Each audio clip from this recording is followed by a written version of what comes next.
Así dijo el Señor: Paraos en los caminos y mirad, y preguntad por las sendas antiguas, cuál sea el buen camino, y andad por él, y hallaréis descanso para vuestra alma. Mas dijeron: No andaremos. Jeremías 6:16. Bienvenidos. A buscar, por favor, en nuestras Biblias, en la carta a los Efesios, que es lo que vamos a estar considerando. Y busquen, por favor, Efesios capítulo 1. Antes de comenzar de lleno, quiero retomar un poquito el tema que vimos la ocasión anterior, el jueves de hace ya 15 días. El jueves pasado no tuvimos reunión, pero el jueves que sí nos pudimos reunir para estudiar la carta a los Efesios, lo que estuvimos considerando la mayor parte del tiempo fue acerca de la predestinación. Les comentaba en aquella ocasión que el tema de la predestinación es todo un tema impresionante, profundo, pero también con muchas controversias. En algún momento hay gente que ha debatido acerca de este tema de la predestinación. Les decía que se han escrito libros, se han dado sermones completos acerca de este tema de la predestinación, y les compartí también que muy difícilmente en 40 minutos o menos íbamos nosotros a poder determinar con toda precisión qué es lo que cuál es la realidad de lo que se presenta, ¿no? Pero quiero también compartirles de alguna forma las dos partes, las dos caras de lo que se menciona. Al final ustedes podrán hacer un juicio conforme a lo que ustedes crean que encuentren en las escrituras, y también les daré mi postura en cuanto a este tema. Dentro de este tema de la predestinación, aunque hay diferentes posturas, son dos principales, dos básicas. Una que yo creo que es muy centrada en el humanismo. ¿Por qué creo esto? Porque esa postura de la predestinación, antes déjenme refrescar un poquito qué es la predestinación. Lo que enseña esto es que Dios eligió a ciertas personas desde antes de la fundación del mundo para ser salvos. Y lo que enseña esta doctrina es que también Dios eligió a otros para no ser salvos. Entonces, la gente, los que se enfocan en la predestinación desde un punto muy humanista, piensan cómo Dios va a ser así, cómo Dios va a elegir a algunos para salvación y al mismo tiempo va a elegir a otros para que no sean salvos. Por una parte, podremos pensar que los que están elegidos para ser salvos, hagan lo que hagan, van a ser salvos, y los otros, hagan lo que hagan, no van a ser salvos. Eso es más o menos la idea que presentan, pero con acercamientos ciertamente hablando humanamente lógicos, pero que no podemos nosotros someter a Dios a nuestra lógica, a la lógica humana. No podemos humanizar a Dios, porque nosotros no somos como Dios, no pensamos como Dios, ni siquiera juzgamos como Dios. La justicia de Dios es muy diferente a la nuestra. Mientras preparaba este tema, estaba buscando qué ejemplo podía poner en cuanto a cómo nosotros como seres humanos, nuestra justicia muchas veces no es justicia. Realmente no podíamos decir lo que es una justicia. Y el ejemplo que encontré es el siguiente. De mis dos perros boxer, uno es papá del otro, se cruzaron y entonces me dieron un cachorrito. Y entonces mi esposa y en algún momento la persona que trabaja conmigo, que son quienes están cercanos, me decían: no, tu consentido es el Junior, él es el consentido, y el Scott no, al Scott no lo quieres tanto, ¿no? Entonces dije, ¿cómo puedo conducirme en esto para que no piensen realmente que uno es mi consentido, o que lo quiero más, o que lo procuro más? Entonces lo que hice, según mis criterios, fue que cuando, por ejemplo, partía un pedacito de pan, por decir algo, para darles, el pedazo más grande se lo daba a Scott, al que según no era mi consentido, y a Junior le daba el pedazo más pequeño, como para demostrar que no había preferencias en mí. Incluso decía: ahora le doy a Junior el más pequeño y al otro el más grande. Y si les compraba un sobrecito de esos de alimento de pedigrí, también procuraba darle un poquito más a Scott y obviamente pues menos a Junior, para que no dijeran que yo estaba haciendo preferencias. ¿Y qué es lo que estaba haciendo? Preferencias. Estaba prefiriendo de alguna manera al otro que al Junior. Entonces lo que yo pretendía hacer como una justicia realmente no era justo. Lo justo es que aunque dijeran que Junior era mi consentido, les diera lo mismo a los dos, pero yo queriendo balancear esa situación le daba un poco más al otro y entonces de cualquier manera caí en una injusticia. Muchas veces pensamos que Dios actúa de manera similar a esa, pensamos que Dios tiene criterios como los nuestros, pensamos que Dios juzga de la manera en que nosotros juzgamos. En el Salmo 50 hay una parte que me gusta mucho. Si me acompañan rápidamente al Salmo 50, no pierdan su lugar ahí en Efesios 1. Salmo 50, vamos a ver lo que dice el Señor ahí. El verso 21, Salmo 50, verso 21, dice lo siguiente: estas cosas hiciste y yo he callado. Pensabas que de cierto sería yo como tú, pero te reprenderé y las pondré delante de tus ojos. Está hablando Dios, es Dios quien está hablando aquí. Y vean lo que dice a la mitad del verso 21. Pensabas que de cierto sería yo como tú. Muchas veces eso es lo que nosotros pensamos. Pensamos que Dios es como nosotros, que juzga como nosotros, que actúa como nosotros. Pero debemos recordar que la justicia de Dios es muy diferente a la nuestra. La justicia de Dios es santa, es perfecta, es eterna y ciertamente también es misericordiosa y también es amorosa. Entonces es un conjunto de cosas o de características la que tiene la justicia de Dios. Si nosotros pensamos de este lado humanista de que cómo Dios va a elegir a unos para salvación y a otros los va a elegir para perdición, entonces creemos que es un Dios injusto, pensamos que por qué hace eso. Y entonces los que defienden esta postura dicen, no, realmente la elección de seguir o no seguir a Dios depende del hombre decir sí, quiero seguir a Dios o no, no quiero seguir a Dios. Esa es la postura que mayormente defienden. Sin embargo, vamos a ver lo que dice Romanos capítulo 9, por favor. No, 3, Romanos 3. Vamos a ver qué dice Romanos 3 en cuanto a esto para que podamos nosotros irnos dando idea conforme a la Biblia cuál es una postura más cercana, ¿no?, a lo que la Biblia enseña. Romanos capítulo 3 y vamos a leer por favor el verso, a partir del verso 9. Dice, ¿qué pues? ¿Somos nosotros mejores que ellos? Está haciendo una comparación entre judíos y gentiles, ¿no? Dice, en ninguna manera, pues ya hemos acusado a los judíos y a gentiles que todos están bajo pecados, como está escrito. Lo que va a hacer aquí el apóstol Pablo es citar un par de salmos, el Salmo 14 y el Salmo 53, si no me recuerdo por ahí así. Dice, como está escrito, no hay justo ni aun uno, no hay quien entienda, no hay quien busque a Dios. En otras palabras, si a nosotros en este momento, sin la intervención de Dios en nuestra vida, a todos los que estamos aquí nos dieran a elegir entre seguir a Dios y no seguirlo, conforme a lo que dice aquí, todos, absolutamente todos, decidiríamos no seguir a Dios. Si en nuestra naturaleza caída, en nuestra naturaleza pecaminosa, con la iniquidad que hay en nuestra vida, cada uno de nosotros diríamos, no, yo no quiero seguir a Dios. No depende de nosotros, es una obra que Dios hace, es Dios quien pone ese extra en nuestra vida que nos hace seguir a Dios, que nos hace elegir a Dios. Dice aquí entonces, no hay quien busque a Dios, todos se desviaron a una. Todos se desviaron, a una se hicieron inútiles. No hay quien haga lo bueno, no hay ni siquiera uno. Con esto, de plano, deja muy clara la Escritura que en nosotros no está la elección de seguir a Dios. Si nosotros pudiéramos elegir sin la intervención de Dios, habríamos dicho que no. En algún momento el Señor Jesús, aunque en otro contexto, pero les dice a sus discípulos en Juan 15:16, les dice, no me elegisteis vosotros a mí, yo los elegí a ustedes. No fue decisión de los discípulos, fue una elección del Señor Jesús para que Él dijera tú, fulano, sutano, mengano, y entonces ellos son los que comenzaron a andar con el Señor Jesús. Entonces, no podemos dejarle esa carga al ser humano porque de entrada la Biblia nos enseña en Efesios, que es lo que estamos ahorita considerando cuando dice que fuimos elegidos por Dios según el puro afecto de su voluntad, es decir, no es porque uno lo haya decidido, sino fue Dios quien lo decidió y según el puro afecto de su voluntad. Entonces pensar que es injusto que Dios elija a unos para salvación y a otros para perdición, es un pensamiento equivocado. Esta es la forma en la que se acercan aquellos que lo ven desde una perspectiva muy humanista. ¿Cuál sería la doctrina bíblica más correcta?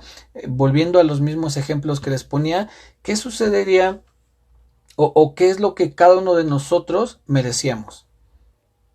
Todos los que estamos aquí conectados, todos los que viven en la República Mexicana, en el continente americano y en todo el mundo.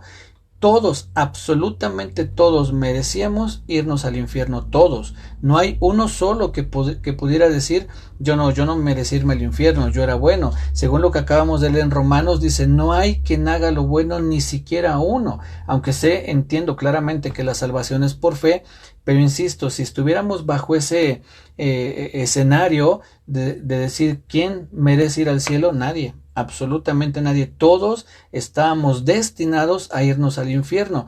En la misericordia de Dios, Él eligió a algunos para rescatarlos. No eligió a todos, eligió a algunos. Y les decía, como seres humanos nos cuesta un poco pensar de esa manera, pero la realidad es que la misericordia de Dios fue que eligiera a unos, cuando Él no tenía por qué elegir a nadie. Él estaba en su completo derecho, si me permiten la expresión, de enviar a todos al infierno, enviarnos a todos al infierno, pero en esa misericordia que Él tiene nos eligió a algunos. Yo creo que los que estamos aquí es esa parte que Dios puso en nosotros para que podamos nosotros seguirle, andar en sus caminos, parecernos a nuestro Señor Jesucristo, porque cuando dice en Efesios, que es el que estamos considerando, Efesios el capítulo 1 verso 4, dice, según nos escogió en Él antes de la fundación del mundo para que fuésemos santos y sin mancha. El propósito o alguno de esos propósitos de la elección de Dios a cada uno de nosotros es que seamos santos y sin mancha.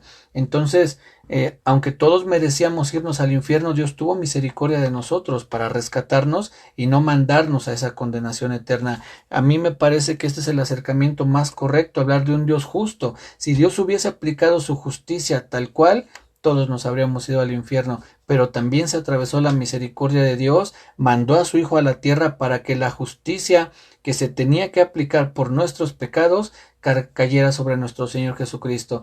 Esto es lo grandioso de la justicia de Dios. Lo he dicho antes y quiero que quede muy claro, que quiero tratar de expresarlo de la mejor manera. Dios nos perdonó nuestros pecados no porque sea bueno. Claro que es bueno, sí es bueno, pero ese no fue el motivo por el cual perdonó nuestros pecados. Si ese hubiera sido el motivo, entonces habría cometido algo injusto. Permítanme explicarme. Si nosotros llevamos a una persona que ha cometido muchos delitos, que ha cometido homicidios, que ha cometido secuestros, y lo llevamos ante un juez y esta persona reconoce haber cometido todos esos delitos, y el juez le dice, bueno, sí, está bien, cometiste muchos delitos, hiciste muchas cosas malas, homicidios, secuestros, pero yo soy un juez muy bueno, estás perdonado, sal libre, no pasa nada. Eso sería algo injusto. No sería justo de la manera en que estuviera actuando el juez. Él tendría que aplicar la ley. Sin embargo, si alguien se ofrece a pagar por esa deuda, por esa pena, entonces el juez puede determinar si acepta ese pago de esa persona para dejar en libertad al otro. Entonces no es que Dios por su bondad nos haya perdonado, vuelvo a decirlo, sí es bueno, pero si Dios nos perdonó es por el sacrificio de nuestro Señor Jesucristo, lo que Él hizo en la cruz para que nosotros pudiéramos ser perdonados. Entonces la justicia de Dios no es que se la haya saltado, la justicia de Dios la pagó el Señor Jesucristo para que tú y yo no tuviéramos que pagar por nuestros pecados. Ahí podemos ver la gracia, la misericordia de Dios, y si lo vemos desde la perspectiva que todos merecíamos el infierno, pues podemos decir gloria a Dios por su elección, gloria a Dios porque eligió a algunos para salvarlos y no decidió mandar a todos a la condenación eterna. Esa es la misericordia de Dios. Desde mi punto de vista, creo que esa es la forma más correcta de acercarnos a este tema. Y también quiero comentar algo, esta es una opinión mía, es decir, es algo que está en mi corazón y que quiero compartirlo. Encuentro también respaldo bíblico en esto que les voy a decir, pero hay otra cosa a la que yo me gusta o es en lo que me refugio, digamos, en algún momento, que es precisamente en la misericordia y la soberanía de Dios. ¿A qué me refiero con esto? Que sí puede ser que Dios haya determinado que alguien no se salve, pero si uno ora, intercede y uno apela a esa misericordia, a la gracia de Dios, también creo que Dios pueda perdonar a esa persona. Algo muy similar, un ejemplo que puedo poner es lo que sucedió con Nínive. Dios manda a decirle a Nínive por medio del profeta Jonás: en 40 días serán destruidos. Dios no estaba mintiendo, Dios no estaba dándoles nada más un aviso así como pues diles esto, pero no es cierto, es mentira. Dios no miente, la Biblia dice que Él no es hombre para que mienta. Dios había determinado destruir a Nínive. ¿Y qué es lo que hace esa ciudad? Se arrepienten y Dios tiene misericordia de ellos. Si uno pudiera también apelar por esa gente que uno piensa, mi familiar, mi vecino, mi conocido, no quiere aceptar a Dios, rechaza continuamente el mensaje, uno puede apelar a esa misericordia. Señor, quizá esta persona no la hayas tú elegido para salvación, pero ten misericordia, y posiblemente suceda como dijeron los mismos de Nínive, que sabemos si Dios se arrepentirá y desistirá de este mal que había determinado hacer sobre esa ciudad. Entonces, ¿qué sabemos tú y yo, hermano? Si quizá podamos mover el corazón de Dios a misericordia y perdonar a una persona o incluso a nosotros mismos, ¿no? Decirle: Señor, aquí estoy y ayúdame, yo quiero ser de esas personas que tú has elegido, y si estoy oyendo esto y si estoy conectándome y si estoy buscando de ti, es porque hay algo dentro de mí que me impulsa a buscarte, y que eso sea lo que Dios pueda utilizar para llevarnos a la salvación, ¿sí? El martes les compartía acerca de la palabra misericordia, que se usa precisamente en Miqueas, que es el libro que estuvimos estudiando, y esa palabra misericordia les decía que es el compromiso total de parte de Dios en cumplir esa relación de pacto que había hecho en ese tiempo con su pueblo, pero en el cual hoy tú y yo somos beneficiarios, y dice esa definición: a pesar de que una de las partes haya desobedecido, en este caso nosotros, ¿no? Somos los que hemos desobedecido muchas veces a Dios, pero esa misericordia de la que estoy hablando, y todo esto tiene que ver porque, insisto, hablando de la predestinación, podemos muchos caer en dos extremos: uno en el fatalismo de decir, bueno, entonces haga lo que haga, me voy a ir al infierno, o por otro lado en el descuido: haga lo que haga, me voy a ir al cielo, pues soy un elegido, ¿no? Lo que trato de llevar es a un punto medio en el que, como dice la Biblia, que cuidemos con temor y temblor nuestra salvación. Entonces, esta palabra, la misericordia de Dios, un ejemplo muy claro que nos da de esa misma palabra. Les decía que hay al menos 2 o 3 palabras que se utilizaron y que en nuestro idioma las 3 las tradujeron como misericordia, pero en algunas hay una variante, hay una especie de diferencia en la definición. Pero esta palabra que leímos el martes en Miqueas, donde dice que Dios se deleita en hacer misericordia, dice: ¿quién como tú, que perdonas la maldad y la iniquidad y el pecado, y que te deleitas en hacer misericordia? Esa palabra misericordia es la misma que utilizan en una charla que tienen David y Jonatán. Si me acompañan por favor a primer libro de Samuel, primero Samuel 19. David, antes de ser rey, estaba sirviendo al rey Saúl, que obviamente era el rey que estaba en ese momento, pero en algún momento Saúl comienza a tener envidia de David, porque la gente decía: Saúl mató a 1000 y David a sus 10,000, y Saúl se enoja y dice: solo falta que le den el reino. Entonces comienza a perseguir de alguna manera a David, lo quiere matar, en algún momento le tira una lanza para atravesarlo, pero David, con la ayuda de Dios, esquiva esa lanza, y entonces en algún momento David le hace saber a Jonatán. Jonatán es el hijo del rey Saúl, pero Jonatán era amigo, muy amigo de David, y entonces David le cuenta, le dice: oye, tu papá quiere matarme. Y entonces se da lo que sucede a partir del verso 1, primer libro de Samuel 19, donde dice: habló Saúl a Jonatán su hijo y a todos sus siervos para que matasen a David. Pero Jonatán, hijo de Saúl, amaba a David en gran manera, y dio aviso a David diciendo: Saúl mi padre procura matarte, por tanto cuídate hasta la mañana y estate en lugar oculto y escóndete. Esto es más o menos lo que les venía diciendo, ¿no? Pero miren, vamos a poner atención lo que dice el verso 8. En lo que leí ahorita al principio es para tener ese contexto, ¿no? De lo que está sucediendo. Capítulo 20, verso 8 dice: Harás pues misericordia con tu siervo, ya que has hecho entrar a tu siervo en pacto de Jehová contigo. Y si hay maldad en mí, mátame tú, pues no hay necesidad de llevarme hasta tu padre. Estas palabras son del rey David, o David, todavía no era rey, era de David, hacia Jonatán su amigo. Y dice, harás pues misericordia. Y esta misericordia es la misma palabra que utiliza Miqueas para decir que Dios se complace en hacer misericordia. Y vean lo interesante, porque la definición que les leí es que Dios se complace en llevar a cabo el pacto que él ha determinado. Y aquí es muy similar lo que le está diciendo David a Jonatán. Le dice, harás pues misericordia con tu siervo, ya que has hecho entrar a tu siervo en pacto de Jehová contigo, y si hay maldad, mátame tú. Y en fin, le sigue diciendo, verso 14 de aquí mismo, capítulo 20.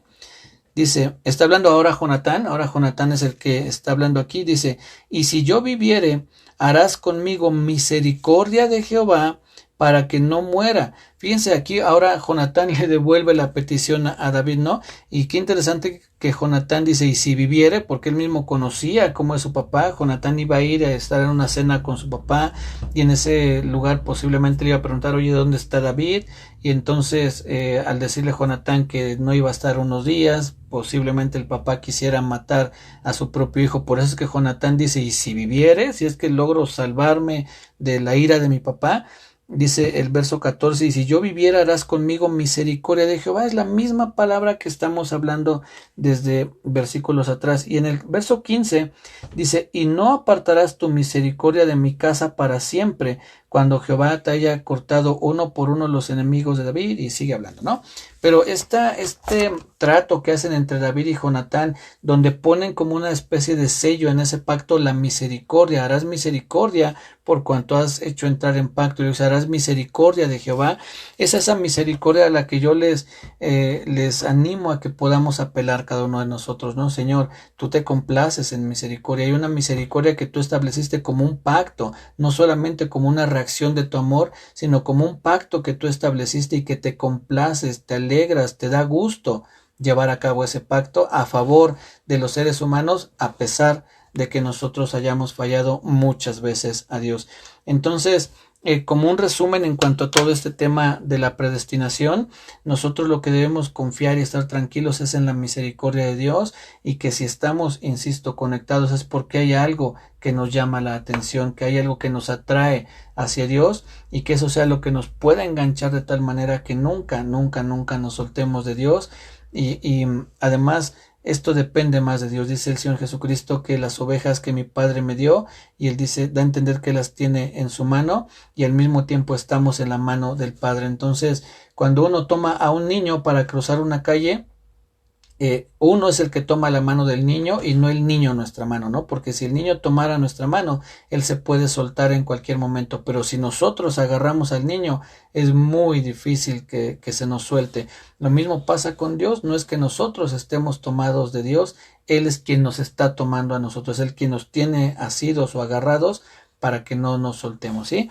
Entonces, pues, en cuanto a la predestinación, podemos hablar mucho más tiempo de esto, pero no quiero yo ahondar en cosas que, pues, son importantes, pero que no vamos a poder llegar a una conclusión, aunque sí, para mí, la idea que debemos nosotros seguir es que Dios en su misericordia nos predestinó para que pudiésemos servirle, para que pudiésemos ser sus hijos, y además, esto también nos lleva a pensar en que la predestinación o la elección viene de parte de Dios y no del hombre. Y eso, ahora sí vamos a Efesios para seguir considerando nuestra carta que estamos estudiando.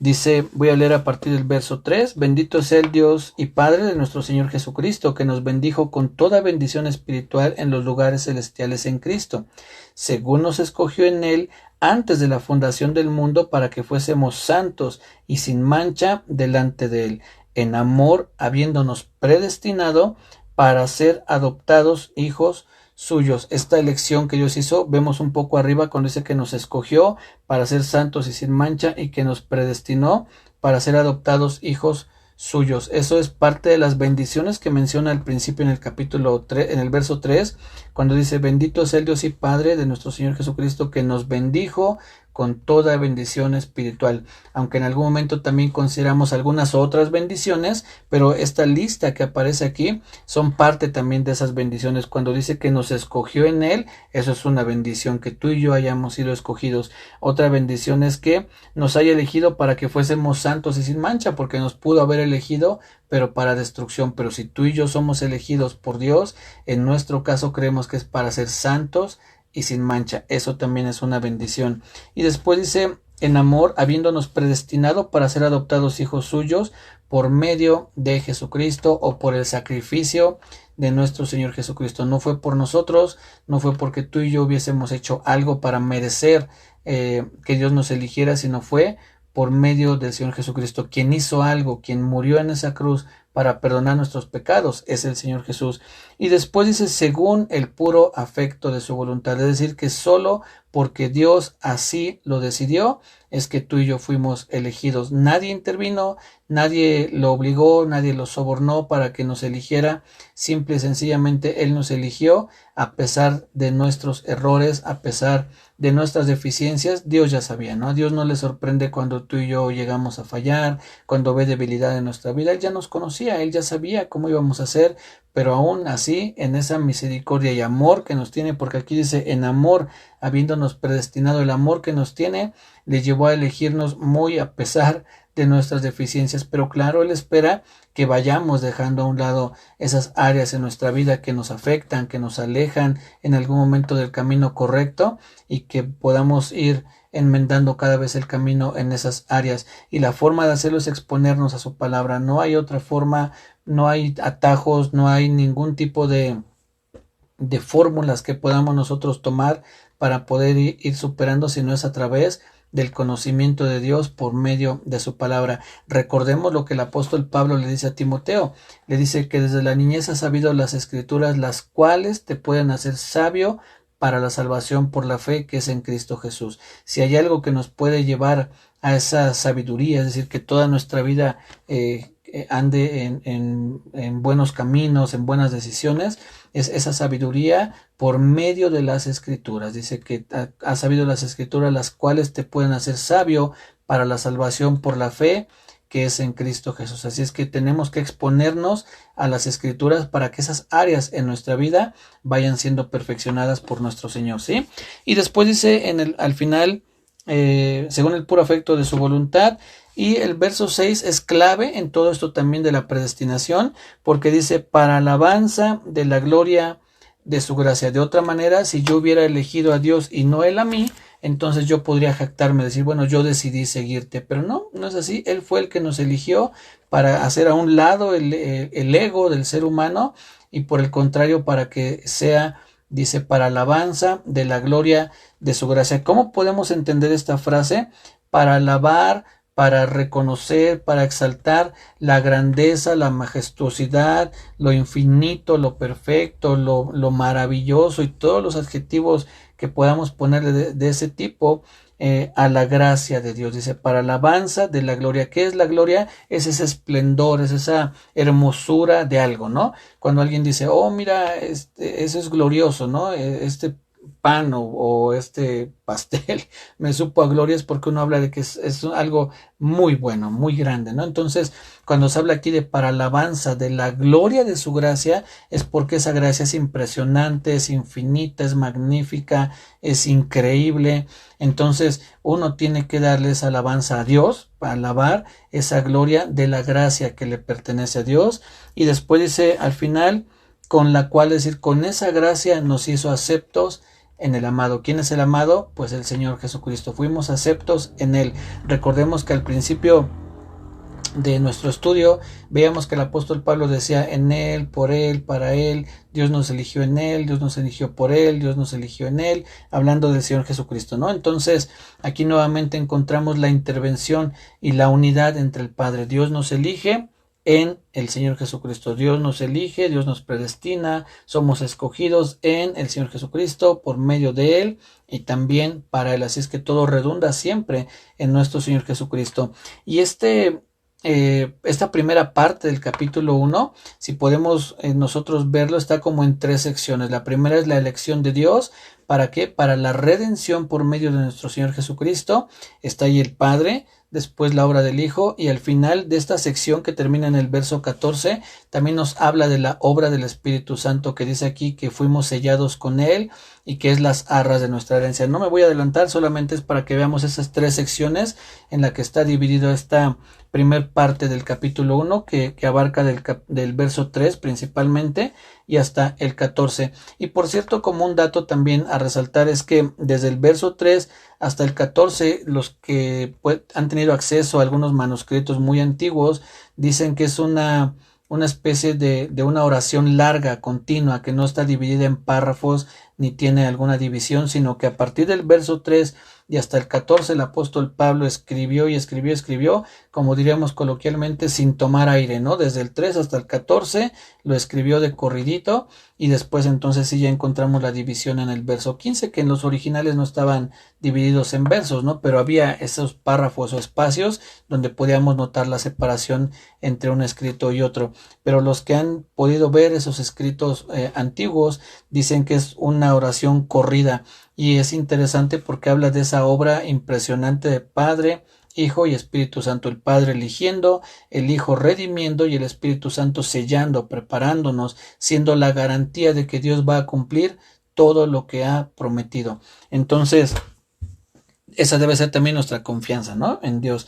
Y en el verso 6 que acabamos de leer, decía, para alabanza de la gloria de su gracia, para que estemos agradecidos eternamente por la riqueza de la gracia de Dios, dice, con la cual nos hizo aceptos en el amado, y es en el amado, dice en el verso 7, en quien tenemos redención por su sangre, el perdón de pecados según la riqueza de su gracia. Esta palabra redención de su sangre lo que nos da a entender es que se pagó un rescate por nosotros, que fuimos rescatados de algún lugar. Un ejemplo muy claro que podríamos poner es el del pueblo de Israel cuando era esclavo en Egipto. Dios los redime o los rescata de ese lugar y los saca para que fueran libres de la esclavitud. Es más o menos la misma idea que nos da cuando dice en el verso 7 que tenemos redención por su sangre, es decir, su sangre fue el pago, fue la moneda, digámoslo así, de cambio que se dio para que tú y yo pudiésemos ser redimidos del pecado. Ya no somos más esclavos del pecado. Puede ser que en algún momento podamos tropezar en algún pecado, pero el pecado ya no debe ser una práctica en nuestra vida. De lo contrario, entonces quiere decir que seguimos siendo esclavos de ese pecado y tendríamos que echar para atrás el asunto y comenzar desde el arrepentimiento, la fe en el Señor Jesucristo, y comenzar de nuevo para ver en qué momento quizá no hemos atendido bien al llamado que Dios nos está haciendo, ¿no? Pero sí puede ser que en algún momento haya algún tropiezo en nuestra vida, y es también prácticamente el mismo proceso, ¿no? Volver al arrepentimiento, acercarnos nuevamente a Dios y recomenzar ese proceso en nuestra vida, no de salvación, sino solamente en cuanto al perdón de pecados. Y entonces la idea que nos da esta palabra de redención es el rescate. Dios nos rescató por medio del Señor Jesucristo del pecado, y dice en el verso 7, dice, en quien tenemos redención por su sangre, el perdón de pecados. Lo que a ti y a mí nos ataba a la esclavitud es ese pecado que había en nosotros, pero al ser redimidos del pecado ya no hay nada más que nos ate a él. Y después dice, según las riquezas de su gracia. Y esta frase también es muy interesante, y quiero poner un ejemplo para que veamos qué profundo es lo que inspira el Espíritu Santo, en este caso el apóstol Pablo. No solamente dice palabras al azar. Esta última frase que dice aquí, según las riquezas de su gracia. Miren el ejemplo que les voy a poner. Si una persona millonaria, multimillonaria, que tenga miles de millones, ¿no?, de dólares, o no sé de qué, si esa persona ve en la calle a alguien necesitado y le da, por ejemplo, no sé, 10,000 pesos, pues es una muy buena cantidad, nada despreciable, ¿no? Y uno diría, pues sí, es una persona multimillonaria, tiene miles de millones y le dio 10,000 pesos, una muy buena cantidad de dinero para una persona necesitada. Pero si esa persona le diera a ese otro hombre en la calle conforme a sus riquezas, le daría posiblemente cientos de millones, porque no le dio de sus riquezas, sino conforme a sus riquezas, que es conforme de lo que él tiene, le dio una parte sustancial. Y es lo mismo que está diciendo aquí el apóstol Pablo, dice, según las riquezas de su gracia, o sea, según lo rico que es Dios en gracia, es lo que dice aquí, dice, en quien tenemos redención por su sangre, el perdón de pecados, según las riquezas de su gracia. La deuda que nosotros teníamos para con Dios era impagable, a menos que según las riquezas de su gracia pudieran ser pagadas esos pecados. Y un poco antes nos dice cuál fue ese pago, ¿no? La sangre de nuestro Señor Jesucristo. Pero conforme a las riquezas o según las riquezas que Dios tiene, es que nos ha extendido su misericordia para nosotros. No es una riqueza, o no es, mejor dicho, una gracia cualquiera, no es una gracia rala o pequeña, sino es conforme a esas riquezas de la gracia es que Dios nos ha dado. Entonces imagínense cuán grande es la gracia de Dios.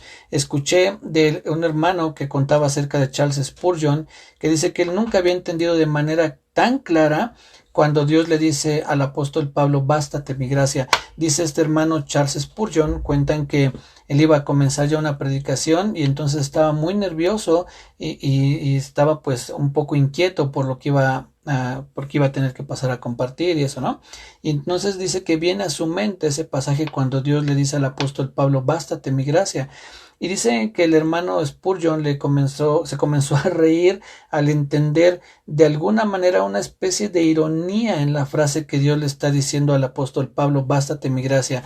Y el ejemplo que ponía este hermano decía, es como que uno agarrara, para nosotros, él pone otro ejemplo, pero para nosotros como si tomáramos un charalito, que son esos pececitos así pequeñitos, y ese charalito lo lleváramos a la profundidad del océano, es decir, a medio océano, y le dijéramos al charalito, ¿te es suficiente esta agua o necesitas más, no? No, hombre, es un agua que le super sobra al charalito. Es algo similar lo que pasa cuando Dios le dice al apóstol Pablo, ¿te basta mi gracia? O sea, quieres que te quite esto, pero ¿te será suficiente mi gracia o necesitas más, no? Es un poco esa ironía que podemos encontrar ahí. Entonces, cuando aquí habla de las riquezas de su gracia, hermanos, las riquezas de su gracia nos sobra, pero por mucho, sobreabundan, nos exceden, nunca podríamos acabarnos la gracia de Dios. ¿Y qué es la gracia? Pues el favor inmerecido que nosotros obtuvimos de parte de Dios, principalmente en el perdón de pecados, en la redención de pecados, como lo dice aquí en el verso 7. Así es que pues hasta aquí llegamos, se nos va a acabar ya el tiempo, pero recordemos siempre estar resguardados bajo la gracia y misericordia de Dios. Que Dios les bendiga, nos vemos el martes, primeramente Dios. Esto fue Sendas Antiguas.